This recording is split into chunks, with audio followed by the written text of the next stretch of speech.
નમસ્કાર મિત્રો આપણને જ્યારે પણ ગુસ્સો આવે ત્યારે આપણે થોડી વાર માટે શાંત રહેવું જોઈએ, કારણ કે થોડી વાર શાંત રહેવાથી ગુસ્સો ઓછો થઈ જશે કાં તો ગુસ્સો જતો રહેશે. આપણા આજના આ વિષય પર એક વાર્તાની શરૂઆત કરીએ. વર્ષો પહેલાની એક વાત છે. એક ઘરમાં એક સ્ત્રીને ખૂબ જ ગુસ્સો આવતો હતો. આ સ્ત્રી પોતાના ઘરના સભ્યો પર વારંવાર ગુસ્સે થઈ જતી હતી.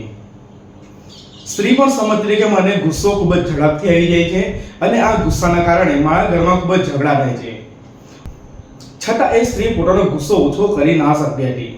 એક દિવસ એવું થયું કે એના ઘરના આંગણામાં એક સાધુ આવે છે.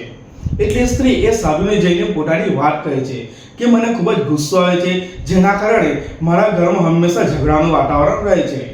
તમે મને એવી કોઈ દવા આપો કે જેનાથી મારો ગુસ્સો ઓછો થઈ જાય.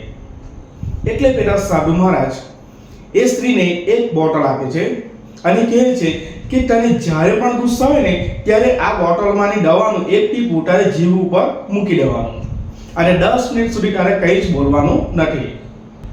હવે જ્યારે પણ આ સ્ત્રીને ગુસ્સો આવે છે ને ત્યારે સ્ત્રી પેલી દવામાંનો એક ટીપું પોતાની જીભ ઉપર મૂકી દે છે અને 10 મિનિટ શાંત રહે છે. ધીમે ધીમે એ સ્ત્રીનો ગુસ્સો ઓછો થતો જાય છે અને એક સમય એવો આવે છે કે સ્ત્રી ગુસ્સો કરવાનું ભૂલી જાય છે. હવે એને ગુસ્સો આવતો નથી. થોડા દિવસો પછી એ સાધુ મહારાજ ફરીથી ત્યાં આવે છે. પેલી સ્ત્રી સાધુ મહારાજને કહે છે કે તમે મને જે દવા આપી હતી ને એ દવાથી હવે મને ગુસ્સો આવતો નથી. તમારો ખૂબ ખૂબ આભાર. એટલે સાધુ કહે છે કે એ કોઈ દવા ન હતી, એમાં તો મેં પાણી જ ભર્યું હતું. અને સાધુ મહારાજે કહ્યું કે જ્યારે પણ આપણને ગુસ્સો આવે ને ત્યારે થોડી વાર માટે શાંત થઈ જવું જોઈએ. થોડી વાર શાંત રહીશું તો આપણું મગજ શાંત થશે અને આપણો ગુસ્સો ઓછો થશે. કેટલીક વાર એવું બને છે કે ગુસ્સો સંપૂર્ણપણે જતો રહે છે. તો મિત્રો, આ વાર્તાનો સાર એ જ છે કે આપણને જ્યારે પણ ગુસ્સો આવે ને ત્યારે થોડી વાર માટે શાંત થઈ જવું જોઈએ.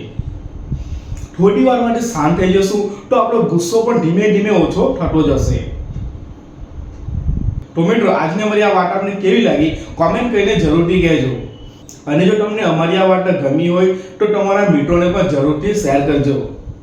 હવે આપણે ફરીથી નવા વિડીયોમાં એક નવી વાર્તા સાથે ફરીથી મળીશું.